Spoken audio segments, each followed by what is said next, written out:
Assalamualaikum warahmatullahi wabarakatuh. Sudah lama tidak buat konten kelas hukum. Hari ini terpaksa buat, bukan terpaksa sih sebenarnya, pas lagi nyantai karena kemarin terlalu banyak sekali kegiatan. Kemarin sore ada yang WA minta tolong buatin konten dengan permasalahannya itu jadi dia ini beli sebidang tanah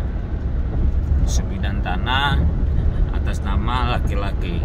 Laki-laki ini sudah punya istri, artinya suami istri, atas nama si suaminya. Terus ada masalah, tanah yang dibelinya itu digugat orang. Tanahnya yang beli itu dipermasalahkan oleh orang.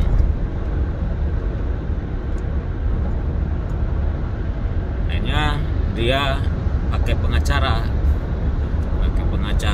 untuk membela hak dia, membela untuk kepentingan dia. Terus kalah. Kok bisa kalah ya Pak ya? Sedangkan saya ini ada AJB-nya, ada BPJB-nya, terus ada bayar pajak udah atas nama dia, terus bukti kwitansi beli juga ada. Yang digugatnya atau yang menggugat, kebalik, sorry, ya hampir sama lah ceritanya, tapi intinya dia kalah terus karena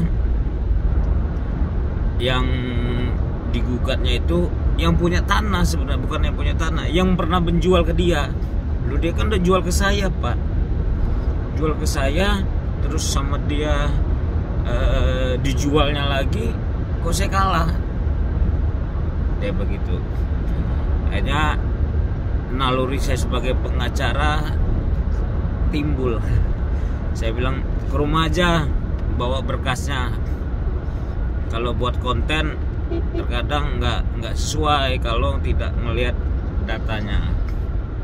Datanglah ke rumah, saya lihat putusannya NO. Bahasa Belandanya lupa saya. Pokoknya NO saya bilang. Terus saya lihat, menimbang, pertimbangan dan sebagainya. Oh ini kata saya kalahnya itu yang memberi kuasa. Nah yang memberi kuasanya. Jadi tanah, harta tidak bergerak, yang dapat menjual, yang dapat menggadaikan, yang dapat mengoperalihkan, itu yang atas nama. Begitu juga memberi kuasa untuk menyelesaikan permasalahan. Tanah itu atas nama suami, bukan istri yang memberi kuasa, bukan istri yang apa namanya, yang memberi kuasa ya. Suami, karena atas nama suami. Saya tanya sama bapaknya, lo kok bisa istri bapak yang tanda tangan? Ya dia sudah konsultasi sama pengacara itu. Kata pengacara itu sama aja katanya, karena suami istri hartanya bersama. Ya benar juga lah, harta bersama, tapi tidak bisa juga yang bukan atas nama itu loh. Ya nggak tahu cara menyelesaikan, saya nggak tahu. Saya tidak boleh juga menjelek-jelekan pengacara, menyalah-nyalakan pengacara, itu kode etik lah ya. Dia mungkin punya cara yang beda dengan cara saya. Kalau dari pengalaman saya sebagai pengacara, tidak bisa, harus atas nama. Nah disitulah kalahnya, disitunya. Makanya saran saya gugat lagi, tapi yang memberi kuasa adalah suaminya, yang memberi surat kuasa adalah suaminya yang atas nama. Di sini saya sampaikan, benda bergerak dan tidak bergerak beda. Benda bergerak itu mobil, motor, itu benda bergerak ya. Kalau BPKB-nya kepemilikan adalah yang megang BPKB. Kepemilikan ada ya yang memiliki BPKB, walaupun BPKB atas nama orang. Jadi kalian yang punya mobil, punya motor, jangan minjemin motor dan motor atau mobil dikasihin juga BPKB-nya, itu salah. Kalau kasihin BPKB-nya juga ya udah hak miliknya lepas. Hak miliknya ya yang megang BPKB.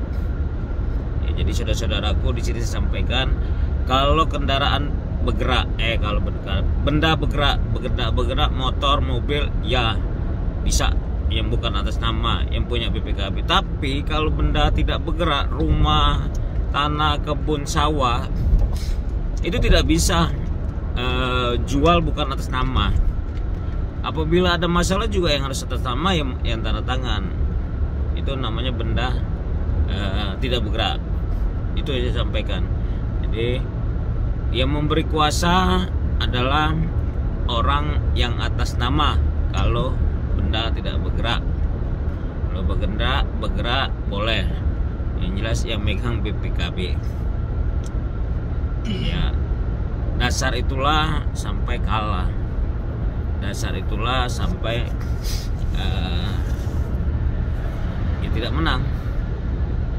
Dan teman-teman pengacara juga, saran saya, jangan hanya nerima uang tok, jangan ngambil uangnya aja, kasihan. Bela bener klien kita, bela bener klien-klien yang membutuhkan, karena dia pakai pengacara, bayar pengacara sampai mahal, ya karena dia yakin. Nah, dengan dia memberi kuasa, ya kita bela benar. Kalau dia nggak sesuai, sampaikan. Wah bu, ini salah ibu, bapak ini salah bapak. Kami sebagai pengacara tidak pernah menjanjikan menang. Kami sebagai pengacara tidak boleh menang, tapi kami akan membela hak bapak, membela hak ibu. Sampaikan, pelajari kode etik. Jangan semua klien diterima-terima, buat gugatannya asal-asalan, buat memori gugatan atau ya tergugat ya. Ya jangan asal-asalan, kasihan. Klien sudah hilang tanah, hilang kebun, hilang duit, hilang harga diri, malu. Saya menyarankan kepada adik-adik pengacara senior, kalau senior kayaknya kurang etik juga, tapi kalau senior yang nggak benar juga harus ditegur juga. Harus sampaikan. Tuh sarapan pagi kita, sehat selalu, sukses selalu berbuat baik, selalu bermanfaat, selalu berkarya untuk masyarakat banyak. Dari Lampung Tengah, Tony Sastrajaya, anggota DPRD Kabupaten Lampung Tengah, fraksi Demokrat AHY Presiden. Sukses selalu, tabik pun. Assalamualaikum warahmatullahi wabarakatuh.